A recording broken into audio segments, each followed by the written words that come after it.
Il-ġimgħa l-oħra aħna ċelebrajna flimkien il-festa tal-Għid il-50 jew aħjar il-festa tal-Ispirtu Santu kif hija aktar magħrufa.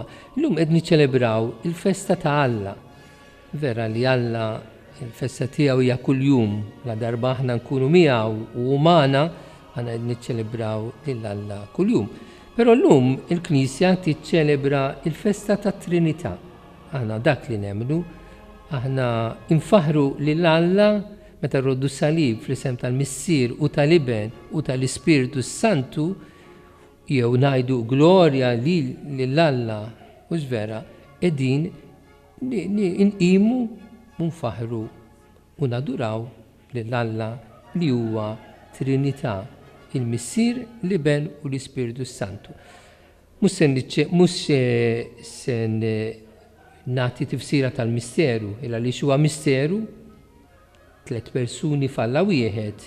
Ma aħna nemmnu li Alla huwa tant kbir illi fil-fatt huwa meta ngħidu nifhmu lil Alla ma tantx nistgħu nifhmuh. Meta ngħidu nifhmu bil-moħħ tagħna aħna se nagħtu definizzjoni u meta nagħtu definizzjoni qed inċekknu ngħidu Alla huma missier, Alla huwa ħallieq, Alla huwa ħabib tagħna. Imma Alla huwa aktar minn hekk. U għalhekk jiena inħobb ngħid illi lil Alla ma nifhmuhx imma nistgħu nħossuh.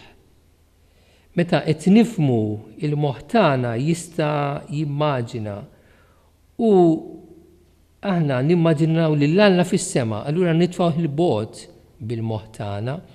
Waqt li meta aħna nippruvaw inħossu qed inħossuh fil-qalb tagħna u l-qalb jiġib aktar viċin. Il-moħħ jitfa' l-bogħod, il-qalb jiġib aktar viċin. Il-dak li qed inħobbu qiegħed fil-qalb tagħna. Imma Alla li aħna qed inħossu dan Alla u hawn jiġi forsi ftit ħjiel dwar Alla bħala Trinità huwa tant kbir illi l-missjoni tiegħu kif ngħidu hija ta' Missier, tal-Iben u tal-Ispirtu Santu. Il-Missier għaliex huwa ħallieq ħalaq id-dinja u jieħu ħsieb. Dan huwa x-xogħol missjoni kbira ta' Missier illi jieħu ħsieb. Dan l-istess Alla li ħalaq għandu missjoni oħra. Sar bniedem bħalna biex hekk ikun jista' jifdi l-umanità mid-dnub oriġinali. U hawn għandna l-Iben, Alla bħala Iben, Ġesu Kristu. U t-tielet persuna l-Ispirtu Santu, Ġesu, miet għamil imwiet u baqa' fostna b'mod differenti, mhux b'ġisem uman, imma l-Ispirtu tiegħu. U dan huwa l-Ispirtu li jqaddes, li jagħti l-forza, li jagħtina l-ferħ, li jagħtina tant doni. Din hija t-Trinità.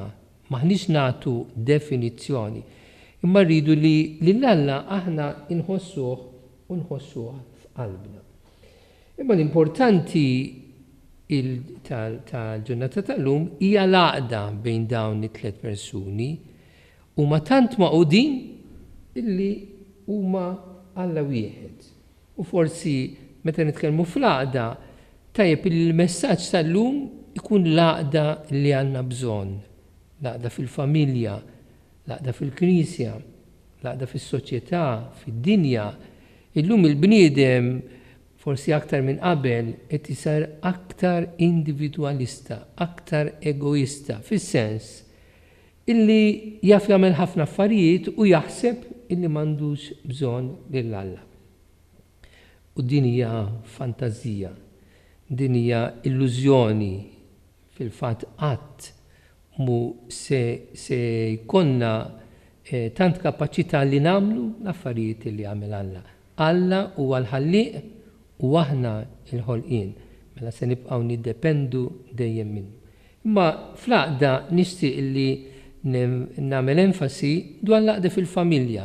Illum ħafna jitkellmu forsi fuq firdiet, meta jkun hemm l-għaqda il-frott ikun ikbar.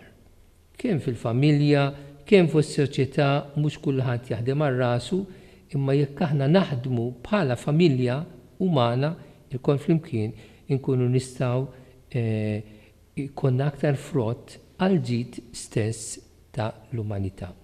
Din hija l-festa li aħna qegħdin niċċelebraw illum, it-Trinità, il-Missier, l-Iben u l-Ispirtu Santu dan huwa Alla tagħna u f'dan aħna nemnu u nixtiequ li ngħixuh u inxandruh mad-dinja kollha. Il-paċi magħkom.